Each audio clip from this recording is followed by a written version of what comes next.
안녕하세요. 저는 키가 작은 40대 여자입니다. 제 키는 155cm를 겨우 간당간당하게 맞추는 키입니다. 우리 어머니도 키가 작은 편이라 저도 어릴 때부터 키가 작을 것이라고 예상하긴 했었는데 이 정도로 안 클 줄은 몰랐다고 하시더라고요. 먹는 것도 잘 먹고 부족함 없이 컸음에도 불구하고 유전이란 참 신기하지 않을 수 없습니다.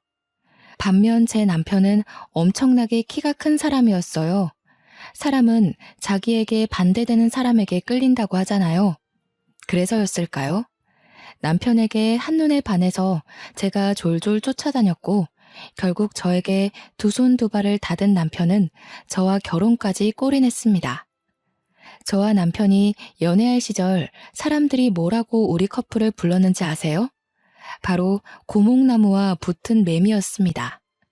남편의 키와 제 키가 30cm나 차이 났기 때문이에요. 저와 저희 어머니의 키가 매우 작다고 했었죠. 하지만 시댁 식구들은 정말 키가 무지하게 컸었습니다. 상견례 자리에서 고개를 하늘로 치켜들고 봐야 할 정도로 키 차이가 어마무시했어요. 시부모님도 남편의 형제들도 전부 키가 크더라고요.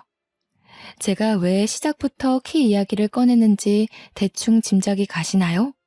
바로 남편이랑 연애 후 결혼을 준비하는 상견례 자리에서 시어머니께서 제 키를 가지고 불만을 가지셨기 때문이었어요. 시어머니께서는 손이 귀한 집에 시집을 와서 아들만 내리 4명을 낳으신 아주 장군 같은 사람이었습니다.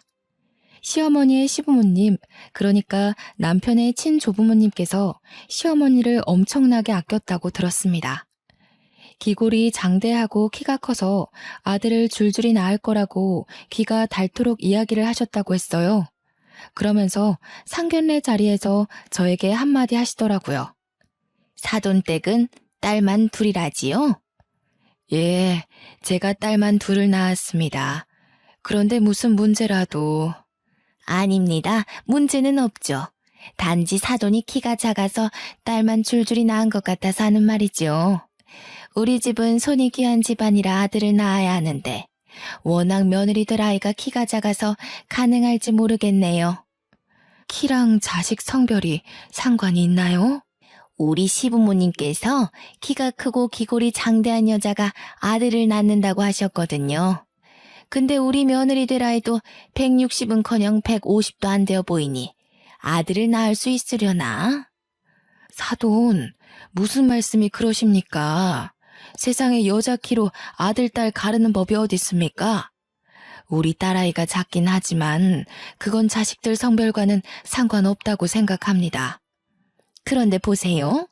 저는 키가 커서 아들만 넷이고 키가 작은 사돈은 딸만 둘이잖아요. 아들 없어서 말년이 든든하진 않으시겠어요? 저희 어머니는 화가 나셨는지 찬물을 벌컥벌컥 들이키셨습니다. 하지만 상견례 자리가 자리이니만큼 소란스럽게 굴진 않으셨어요. 다만 상견례가 끝나고 집으로 돌아오는 차 안에서 이 결혼을 꼭 해야겠느냐 하시며 물어보셨습니다. 사실 저는 어머니께서 제가 어릴 때 이혼하셨던 터라 아버지가 없이 컸거든요. 가뜩이나 신경 쓰일 게 많은데 시어머니께서 계속 아들, 우리 아들 하시니 걱정이 이만저만이 아니셨나 봅니다. 저도 솔직히 시어머니께서 상견례 자리에서 저런 이야기를 꺼내실 줄은 상상도 못했던지라 조금 걱정이 되긴 했고요. 아무래도 나는 영 찝찝하다. 네가 어디가 모자란 것도 아니고 키는 뭐 큰 애들은 크고 작은 애들은 작은 거지. 그게 마음대로 됐으면 무슨 세상에 키 작은 사람이 어딨어? 아휴, 엄마, 너무 신경 쓰지 마. 내세울 게 그것뿐이신 분이라 그런가 봐. 어떻게 신경을 안 쓰니? 네가 그런 집으로 시집을 가겠다는데 아주 그냥 아들 하는 꼴이 영 마음에 안 든다. 내가 엄마한테 2배로 더 잘할게요. 자식 이기는 부모 없다고 저희 어머니도 마지못해 알겠다고 하셨습니다. 그렇게 저와 남편은 결혼을 준비했고 성대하게 결혼식을 마쳤습니다. 남동생이 셋이나 있는 남편은 참 성실하고 지혜로운 사람이었습니다. 저런 시어머니 밑에서 우리 남편 같은 사람이 자랐다는 게 믿겨지지 않을 만큼이요. 신혼 첫날 밤, 시어머니께서 제게 전화를 하셨습니다. 저는 아무 생각 없이 반갑게 그 전화를 받았어요. 제가 먼저 전화드리려고 했는데, 저희 이제 호텔 도착했어요. 내가 전화하기 전에 아무리 바빠도 너네가 먼저 했어야지. 내가 정말 하나하나 이렇게 신경을 써야 되겠니? 죄송해요. 결혼식 끝나고 정신이 너무 없었어요. 오늘이 좋은 날이니 여기서 그만 넘어가마. 우리 맏며느리가 키가 작아서 걱정이긴 하지만 우리 아들이 좋다고 난리를 치니 내가 좀 더 지켜볼 거야. 남편을 항상 하늘같이 섬기고 항상 복종하고 순종하며 살도록 하거라. 저는 부부는 평등한 관계라고 생각하며 살았거든요. 어머님의 그 말씀이 너무나도 어이없고 황당했지만 겉으로는 티내지 않으려고 노력했습니다. 겉으로 그런 척 못할 게 뭐가 있겠냐 하는 생각이 있었죠. 연애하며 지켜봐온 남편의 성격상 절대로 복종이니 순종이니 할 사람이 아니었거든요. 치열한 내 형제 간의 경쟁 속에서 가장 현명하고 지혜롭게 버텨온 사람이라 믿을 만했습니다. 전화를 끊고 누구냐고 묻는 남편의 질문에 저는 가림없이 전부 다 솔직하게 말했습니다. 어머님이셔. 내가 키가 작아서 걱정이라고 하시네? 정말 쓸데없는 미신이라고 생각해. 그냥 한 귀로 듣고 한 귀로 흘려. 그뿐만 아니라 나한테 항상 당신을 섬기고 복종하고 순종하며 살으라네. 부부는 평등한 관계지. 당신이 무조건 나한테 맞출 필요 없어. 그러니까 그냥 앞에선 내내 장단 맞추고 우리는 알아서 잘 살자. 제가 원하던 대로 대답해주는 남편에게 뽀뽀를 한 뒤 저희는 신혼 첫날 밤을 보냈습니다.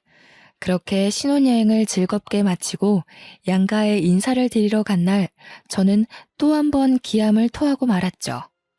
친정에서는 어머니께서 상다리가 부러지게 밥을 차려주시고 혹여라도 저희가 피곤할까 이것저것 하나하나 신경을 써주셨어요. 남편도 몸둘 바를 모르겠다면서 어머니께 진심으로 감사 인사를 했고요. 저는 그런 남편과 저희 어머니를 보면서 가슴 한켠에 차오르는 뿌듯함을 숨길 수가 없더라고요.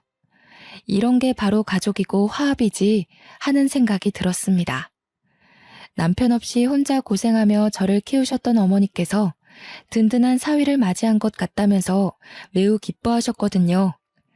그렇게 분위기 좋은 상태로 시댁에 갔는데 시댁의 분위기는 심상치 않았습니다. 제가 도착하자마자 일단 절부터 하라고 하시더니 앉아서 덕담을 가장한 무리한 요구를 하셨어요. 다른 건 필요 없다. 우리 집안은 손이 귀한 집안이니 아들을 낳거라. 고추가 아니면 아무짝에도 쓸모가 없어. 손이 귀한 집이라고 하기엔 남편의 동생 3명이 전부 다 남자인데 말이죠. 워낙 남아선호 사상이 큰 집안인 건 알고 있었지만 신혼여행을 마치고 돌아오자마자 아들 타령하시는 게 솔직히 너무 부담스러웠습니다. 제가 어떤 대답을 해야 할지 몰라서 우물쭈물하고 있자 남편이 옆에서 심드렁하게 대꾸를 대신 해주었습니다. 나는 딸 낳고 싶은데 형제들만 있다 보니까 애교 있는 딸 낳아서 예쁘게 키우면 그것도 너무 행복할 것 같네. 그러자 시어머니께서 노발대발 난리가 난 거예요. 시아버지가 큼큼 하시면서 말을 아끼시는데 시어머니께서 저에게 화를 내시더라고요. 우리 아들을 어떻게 구워 삶았길래 장손 입에서 딸을 담아? 딸을 낳더라도 무조건 아들 낳고 낳아. 아니, 그게 무슨 내가 아들 낳고 딸 낳을게요 하면 그렇게 나오나? 내가 아들 씨를 줘야 아들이 나오는 거지. 남편은 이죽거리면서 대꾸했습니다. 틀린 말이 하나도 없었기에 시어머니께서도 부글부글 끓어오르는 마음을 꾹 삼키시는 게 보였습니다. 저는 속으로 너무 통쾌해서 소리를 지르고 싶은 심정이었고요. 둘째, 셋째 막내 도련님도 저에게 인사를 하시더라고요. 막내 도련님은 정말 막내답게 큰 형을 잘 따랐었는지 저에게 너무나도 살갑게 대해주셨습니다. 신혼여행에서 재미는 있었는지, 형이랑 어떻게 알게 되었는지, 정말 첫사랑 이야기를 해달라고 조르는 여고생처럼 찰싹 달라붙어서 이것저것 물어보시더라고요. 저는 막내 도련님에게 알게 모르게 정이 쓱 들었습니다. 이 집안에서 왠지 제 편을 들어줄 사람은 남편과 막내 도련님 뿐이겠구나 하는 생각이 들었기 때문이었어요. 정말 제 생각처럼 둘째, 셋째 도련님은 저에게 시큰둥해하면서 약간 비협조적이더라고요. 시어머니의 말씀대로 아들이 최고지 하는 사상을 가지고 있는 것 같았습니다. 제가 무슨 말을 걸어도 퉁명스럽게 네네 하고 대답하는 게 전부였고 대화를 이어가려고 노력하지 않았어요. 제가 조금 의기소침해져 있자 막내 도련님이 제게로 슬쩍 다가와서는 숨겨진 이야기를 해주었습니다. 사실은 저희 부모님께서 첫째 형님께 재산의 반을 물려주겠다고 선포를 해두어서 저래요. 배알이 꼴려서 형수님께 괜히 핀잔 드는 거예요.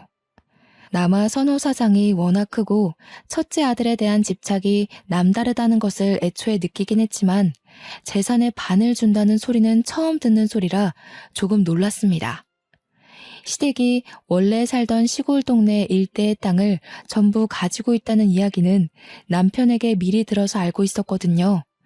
그것의 반이 우리 남편에게 온다고 생각하니 속물이라 생각하셔도 할 말 없을 정도로 기대가 조금 되긴 하더라고요. 그 땅이 토양이 좋고 해가 좋아서 농사를 지으면 농작물이 쑥쑥 크는 비옥한 땅이라고 들었거든요. 물론 재산의 반을 받기로 했다는 우리 남편은 정작 별 생각 없어 보이긴 했지만요. 남편은 농사와는 거리가 먼 사람이었습니다. 공장 기술 관리직으로 일하고 있었고 그 자격증을 따기 위해 20대 초반부터 죽어라 공부했다는 걸 알고 있었거든요.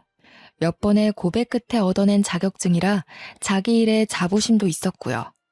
저는 그런 남편의 성실한 모습에 반했던 터라 남편이 관심 두지 않는 땅에 저 또한 관심을 끊기로 했습니다. 그렇게 시간이 흐르고 흘러서 신혼생활에 서로 적응하고 깨를 볶던 어느 날이었습니다. 남편은 평소와 다름없이 출근을 했고 저 또한 회사에 출근을 해서 정신없이 일을 하고 있었습니다. 아무런 문제도 없는 날이었어요. 꿈자리가 뒤숭숭하지도 않았고 기이한 일이 일어나지도 않았던 지극히도 평범한 하루였죠. 하지만 점심시간이 지나서 걸려온 한 통의 전화에 저는 온 세상에 시커멓게 변하는 듯한 기분을 겪게 되었습니다. 남편이 사고를 당했다는 이야기를 듣게 되었거든요.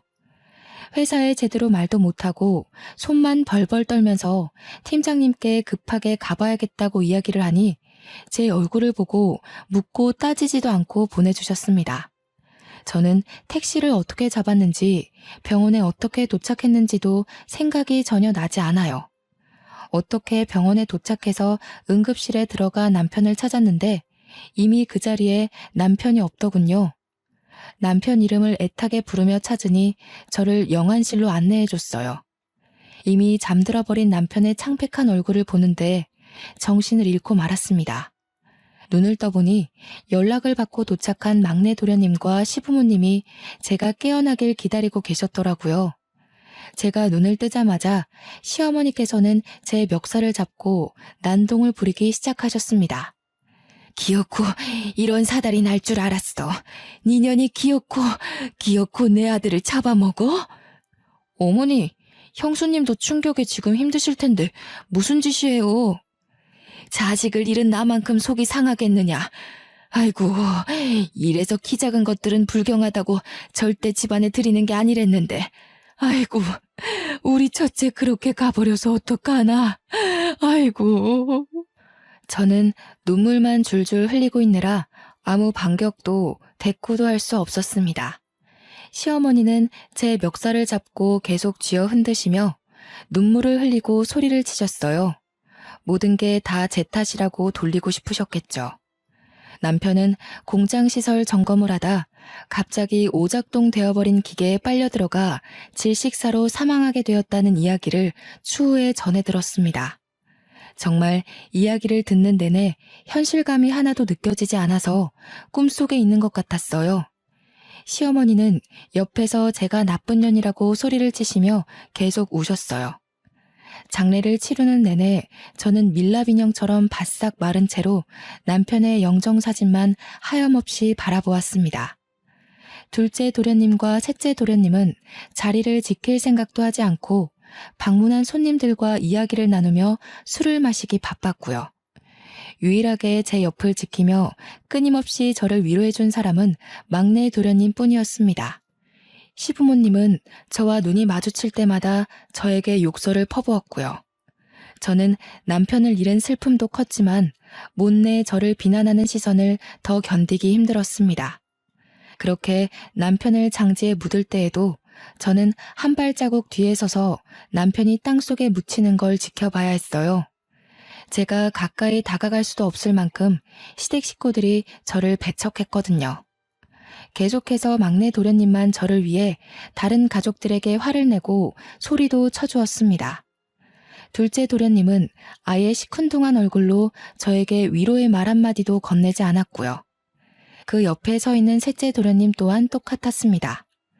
남편은 그런 동생들도 가족이라고 극진히 챙겼었는데 사람의 탈을 쓰고 저렇게 쓰레기처럼 굴어도 되나 싶더라고요. 모든 절차가 마무리된 뒤 시어머니께서 잠깐 보자면서 가족들을 전부 추모공원에 있는 휴게실로 불러 모으셨습니다. 그러더니 저를 한껏 째려보고는 말씀을 이어나가셨어요. 내가 재산을 첫째 아들에게 반을 주겠다고 했던 거 다들 기억하지? 네. 근데 형이 이렇게 허망하게 갔는데 어쩌시려고요? 내가 아무리 생각해도 첫째가 자식을 낳은 것도 아니고 애초부터 저 며느리가 마음에 썩 들었던 것도 아니었다. 우리 아들이 나에게 얼마나 효심 지극하게 굴었는데 저 못난 것이랑 결혼한 이후부터는 아주 싹수가 노랗게 물들었었지. 그래서 유언장을 고치려고 한다. 그럼 우리 몫이 좀 늘어나나? 형, 어떻게 큰형 장례를 치른 자리에서 그런 말을 할 수가 있어? 막내 너는 언제까지 착한 척하면서 살 거냐? 산 사람은 살아야지. 그러니까 어머니도 저렇게 유언장을 고치겠다고 하는 거 아니겠어? 시끄럽다. 형 죽은 자리에서 뭐 좋은 일이라고 그리 크게 떠들어. 첫째가 죽었고 남긴 자식도 없으니 유산 상속에서 제외하도록 하겠다. 당연히 며느리 너한테 갈 유산은 한 푼도 없을 것이야. 저는 아무런 생각도 들지 않았습니다. 어차피 그 재산도 결혼 이후에나 알게 된 것이었고 있으나 없으나 상관없는 일이라고 생각했어요. 저는 남편을 잃은 과부인데 그깟 재산이 눈에나 들어오겠습니까? 옆에 늘 굳건히 지켜주던 남편이 사라졌는데 그게 대수겠냐고요. 저는 아무 말 않고 입을 꾹 다물고 있었습니다. 1분이라도 빨리 이 자리를 벗어나고 싶다는 생각만 가득했어요. 가슴속 깊은 곳에서 끓어오르는 울분을 참아내기 힘들었거든요. 어쩌다가 우리 남편은 이런 가족들 사이에서 자라게 된 것인지 막내 도련님 혼자 고군분투하는 걸 보니 너무 가슴이 먹먹했습니다.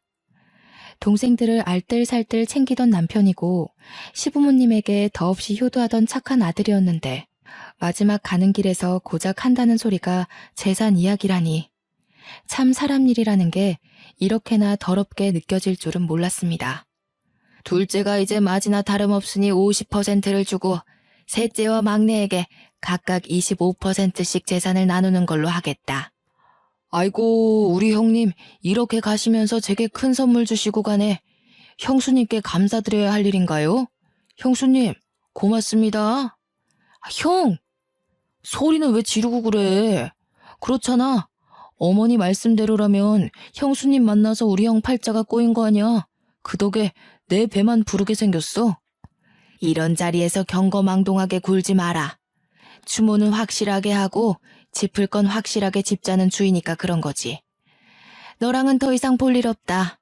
네 남편 추모는 알아서 하고 더러운 인연이니 보지 말자꾸나. 저는 다시 남편이 묻힌 묘자리로 가서 비석을 끌어안고 한참을 봉분에 엎드려 울었습니다. 어떻게 자기 친형이 죽었는데 그깟 재산 한두 푼 때문에 웃음을 흘릴 수 있을까요? 저에게 고맙다고 이야기를 하는데 정말 미친놈인 줄 알았습니다.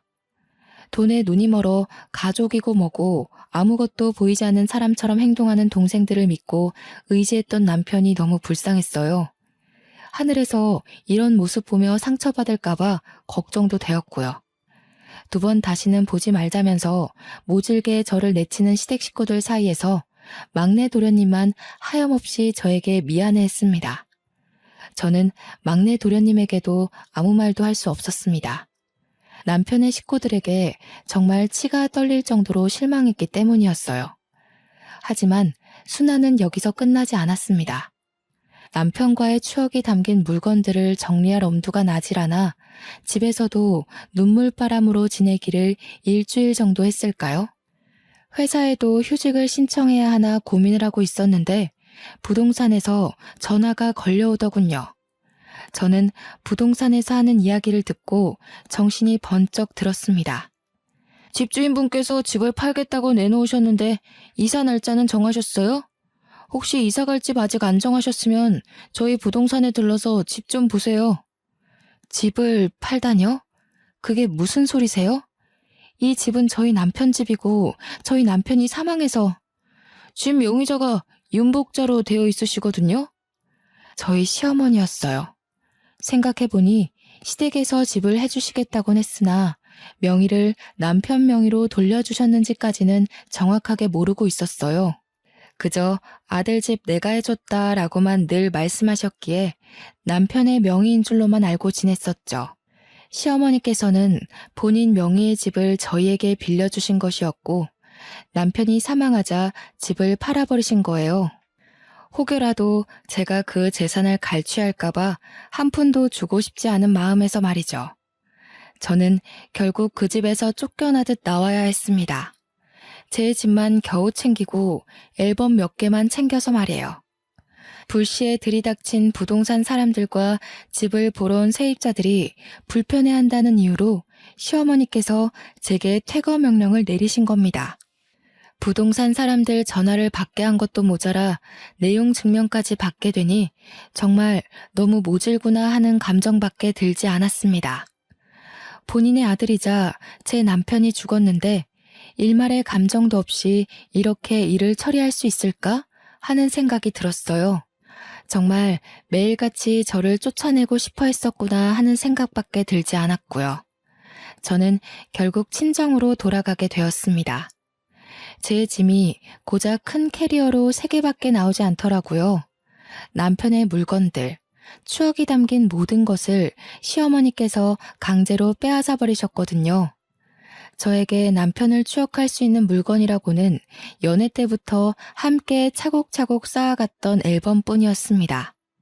그래도 제가 부인이라는 이유로 남편의 회사에서 산재 처리로 지급된 보험금은 저에게 들어오더군요.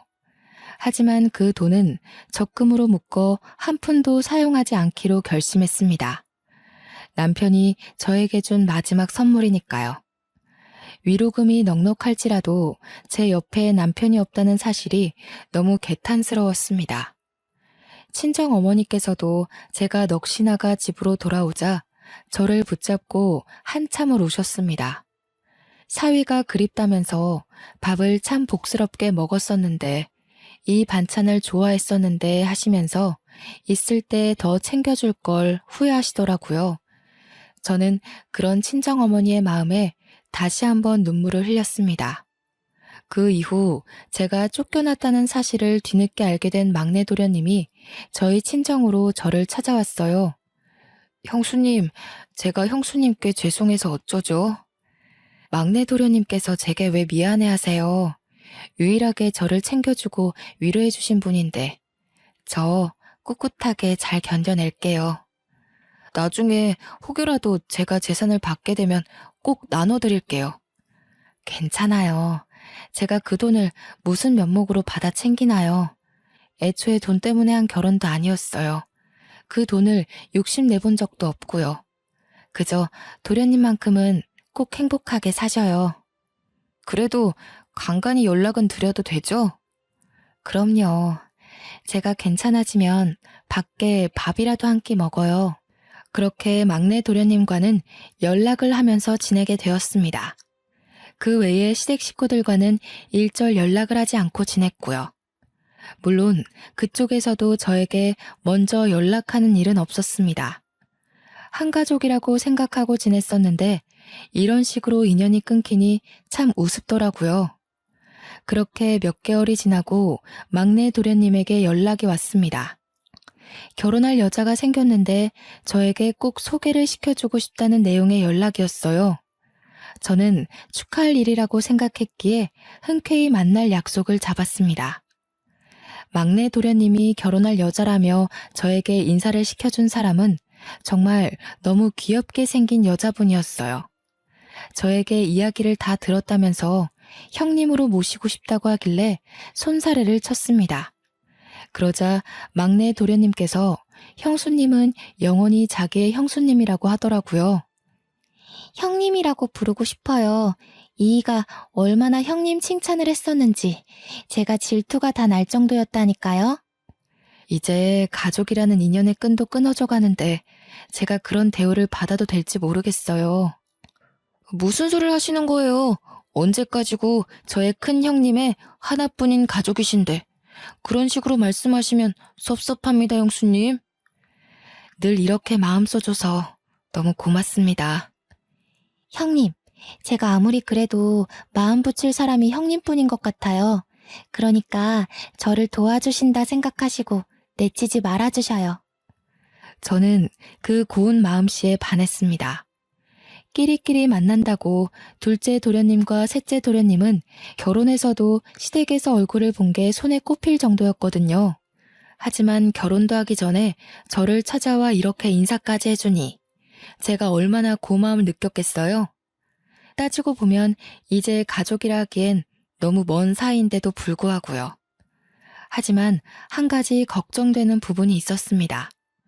아담하고 귀여운 막내 동서의 키가 걱정이었어요. 아무래도 막내 도련님 또한 그 부분이 걱정인 것 같았습니다. 막내 동서의 키가 작으니 저와 같은 시집살이를 겪게 될까 무서웠던 거였겠죠. 혹여라도 막내 도련님 신상에 문제가 생기면 시어머니께선 모조리 막내 동서의 탓을 하실 게 분명했으니까요. 저에게 현명한 대답을 얻고자 하는 것 같았습니다. 저는 솔직하게 조언을 했어요. 키 때문에 걱정이신 거죠? 솔직히 겁이 나지 않는다면 그것도 거짓말이겠네요. 막내 도련님께서 잘 막아주시면 괜찮을 거예요. 거기다가 맏며느리도 아니니 저보다 덜할 수도 있어요. 저는 막내 도련님과 동서의 결혼을 진심으로 축하해 주었습니다. 그리고 청첩장도 받았고요. 시댁 식구들을 마주치겠지만 축하하는 자리에 꼭 참석하고 싶어서 약속을 했습니다. 저는 꽤 많은 수모를 당했지만 막내 동서에게는 그런 일이 생기지 않기를 진심으로 기도했고요. 그렇게 막내 도련님의 결혼식장에 참석했습니다. 시댁 식구들은 제가 결혼식장에 나타나자 꽤나 당황한 모습을 했지만 저는 아랑곳하지 않았습니다. 신부 대기실에 가서도 진심으로 축하의 말을 전했고 일부러 시부모님과도 인사를 했습니다. 좋은 날 왜 나타나서 사람 기분을 흔들고 그래? 막내 도련님까지 장가 보내셔서 홀가분하시겠어요.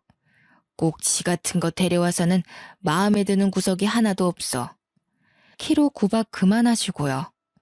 내 아들 잡아먹은 주제에 지금 우리 집안일에 간섭하는 게야?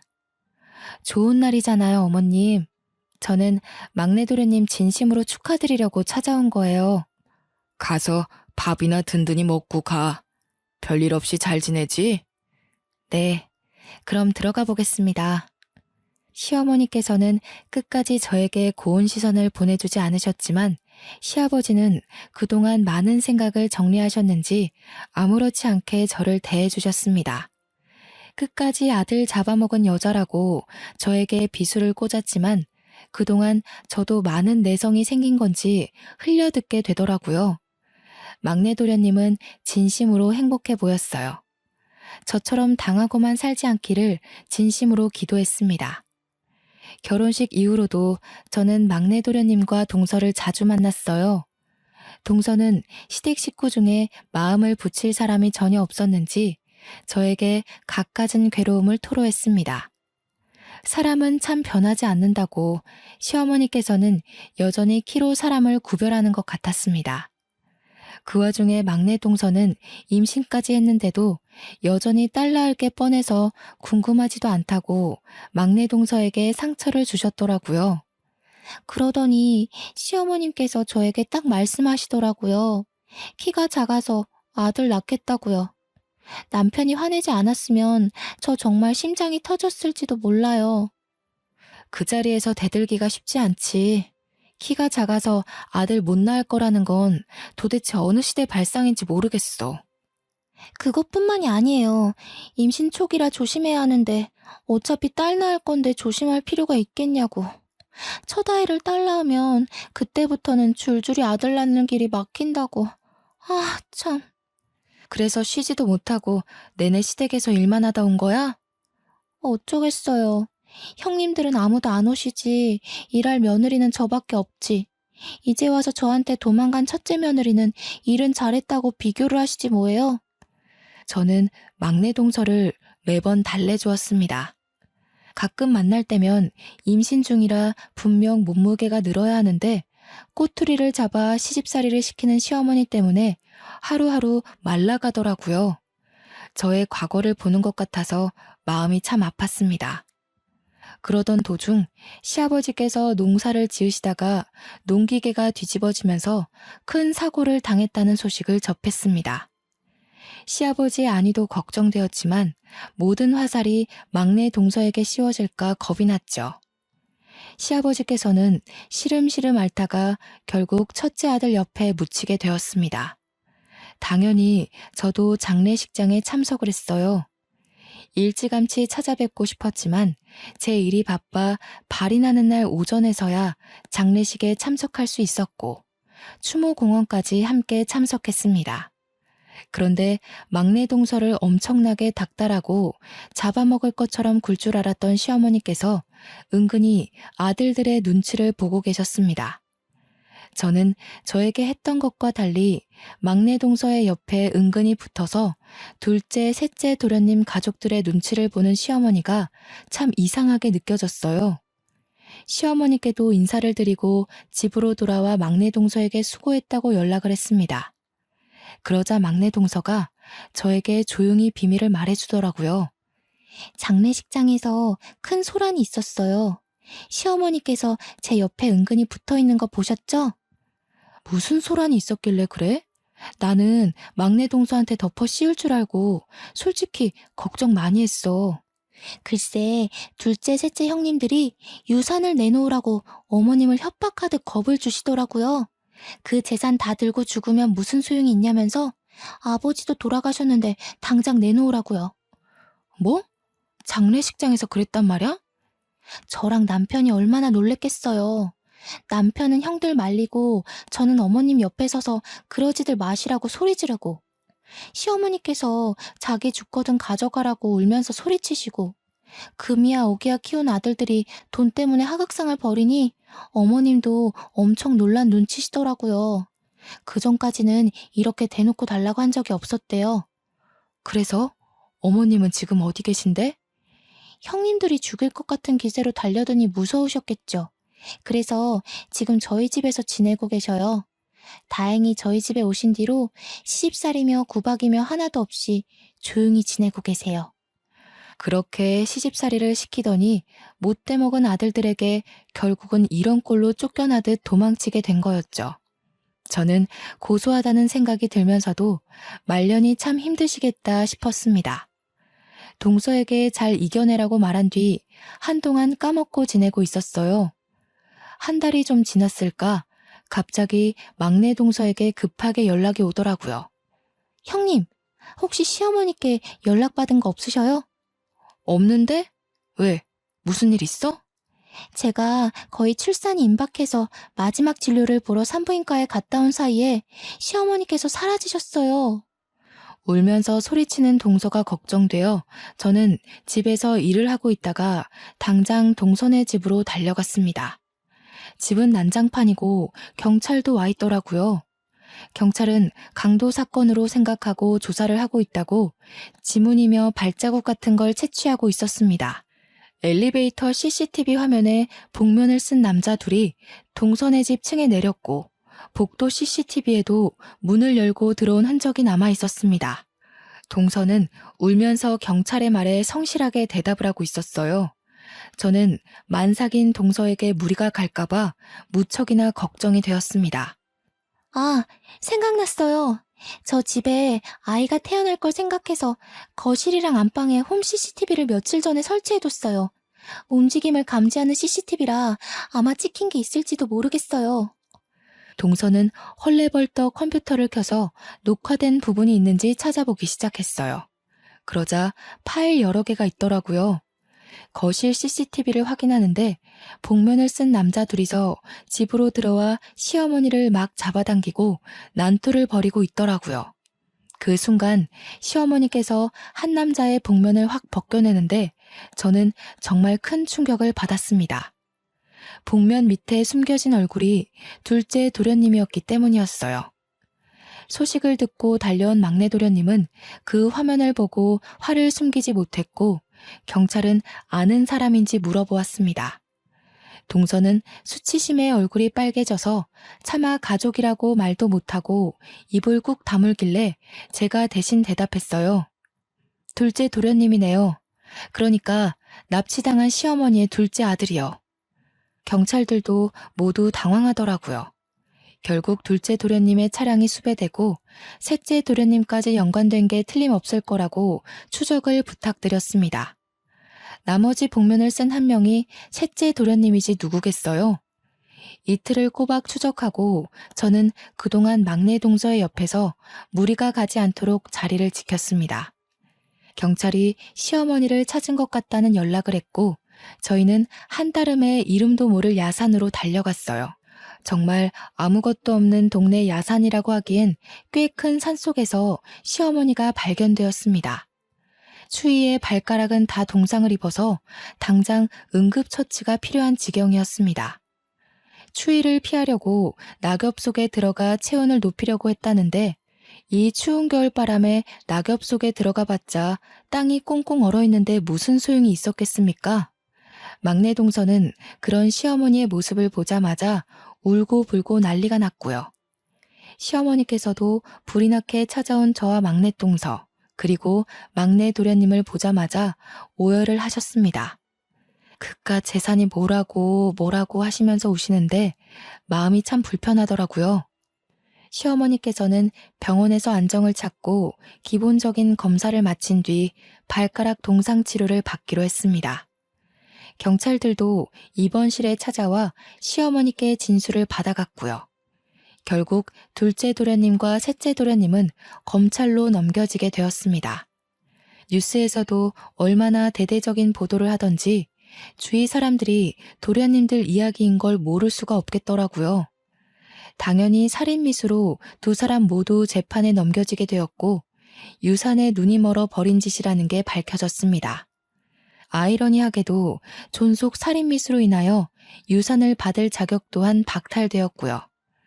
나중에 와서 둘째, 셋째 도련님들의 처가댁에서 시어머니를 찾아와 빌고 또 빌었지만 시어머니께서는 절대 용서도 합의도 없다고 못 박으시더라고요. 그날의 일로 느낀 게 많았는지 출산하러 간 막내 동서 대신 어머님 옆을 지키고 있던 저에게 넌지시 이야기를 하시더라고요. 내가 참 인생을 헛똑똑이로 살았지 뭐냐. 솔직히 그동안 키 가지고 저나 막내 동서한테 너무 하시긴 했죠. 이제 와서 내가 반성할 마음이 드는구나. 내가 이 돈 다 가져가서 어디다 쓰겠니? 막내 아들네 다 주고 툴툴 털난다. 잘 생각하셨어요. 아이도 출산하러 갔는데 큰 보탬이 될 거예요. 내가 우째 걔네만 챙기겠니? 내가 너한테도 줘야지. 괜찮습니다, 어머님. 제가 그 돈 욕심나서 결혼한 것도 아니었고. 내가 너한테 모질게 굴었던 걸 이 돈으로 용서받고자 하는 게 아니다. 그냥 내 마음이 불편해서 그래. 우리 첫째 아들 몫이다 생각하고 받아두거라. 나중에 시어머니께 이야기를 들은 막내 도련님도 제게 그 돈을 꼭 받으라고 하더라고요. 결국 저는 유산 중 10억을 상속받게 되었습니다. 막내 동서는 떡두꺼비 같은 아들을 무사히 출산하였고요. 그제서야 시어머니께서는 고작 키 때문에 며느리들을 차별하고 모질게 굴었다며 저와 막내 동서에게 진심으로 사과를 하셨습니다. 지금은 막내 도련님 댁에서 떡두꺼비 같은 손자를 키우며 행복하게 지내시고 있고요. 몇 달 전 저에게 넌지시 시어머니께서 만나는 남자는 없냐고 물어보시더라고요. 우리 첫째가 그리 황망하게 간 거야 슬프긴 하지만 너도 네 인생 살아야 하지 않겠니? 왜 만나는 남자가 하나도 없어?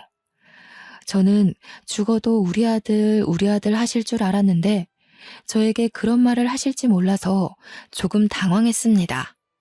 옆에서 막내 동서가 좋은 사람이 있다면서 선자리를 주선해도 괜찮겠냐고 끼어들었고 시어머니께서 당장 약속 잡으라며 난리를 치셨습니다. 꼭 한번 만나봤으면 좋겠다고 하더라고요. 저는 못 이기는 척 그 자리에 나갔고 막내 동서의 말대로 착한 성격에 모난데 없이 아주 둥근 사람이더라고요. 성격도 취미도 생활 패턴까지 잘 맞아서 며칠 전 결혼식을 올리고 신혼여행까지 조촐하게 다녀왔습니다. 다음 주 주말쯤 막내 동선의 집에 찾아가서 인사를 드리려고 합니다. 그동안 많이 힘들었지만 앞으로는 행복한 날만 있길 기대해 봅니다. 감사합니다.